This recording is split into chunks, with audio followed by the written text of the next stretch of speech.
Hola, voyageur. Qui es-tu donc? Je me nomme Sigma, mais l'on m'appelle aussi le lecteur invétéré, ou bien le lecteur squatter. Oh, ta légende te précède. Viens donc près du feu que je suis en train de préparer. Merci. Comme vous le savez sûrement, je suis à la recherche d'éléments de pop culture ayant disparu lors des événements. Ah, vous parlez des événements de notre lointain passé, que nous connaissons tous, mais que nous ne décrirons pas en détail. Absolument. Du coup, possédez-vous l'un de ces artefacts légendaires, vestiges de notre peu glorieux passé, ayant disparu lors des événements que nous connaissons tous, mais dont nous ne parlerons pas en détail? En effet, nous en possédons une.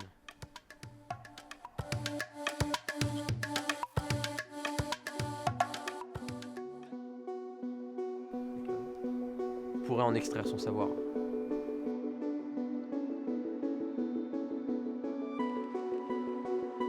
Je vous remercie, j'en prendrai grand soin lors de ma lecture.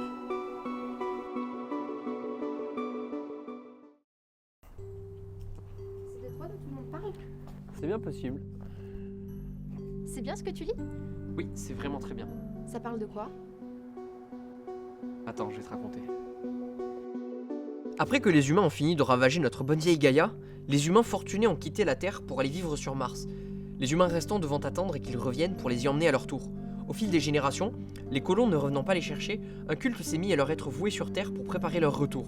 Il y a alors un pèlerin nommé Hermès qui parcourt le monde à la recherche des savoirs que se sont transmis les humains au travers du globe au fil des générations, avant que ceux-ci ne s'éteignent.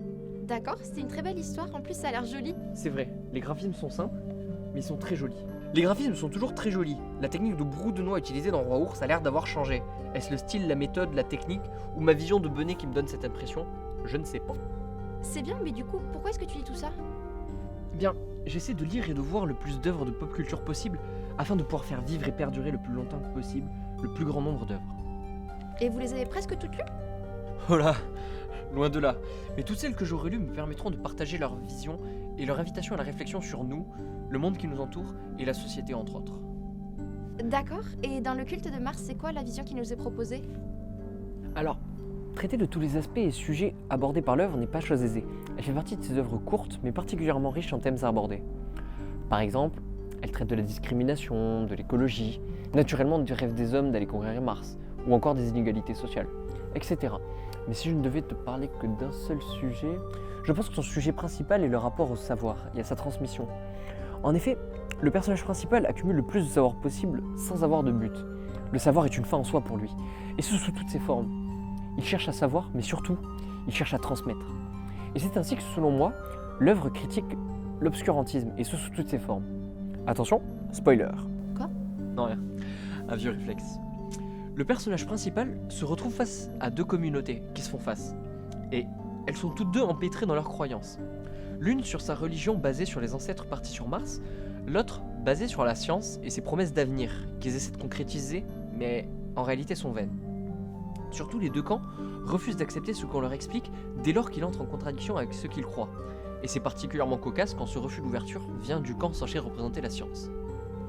C'est donc en abandonnant leur rêve tourné vers Mars pour se concentrer sur une vie sur Terre que la société va pouvoir se reconstruire et enfin construire son réel avenir.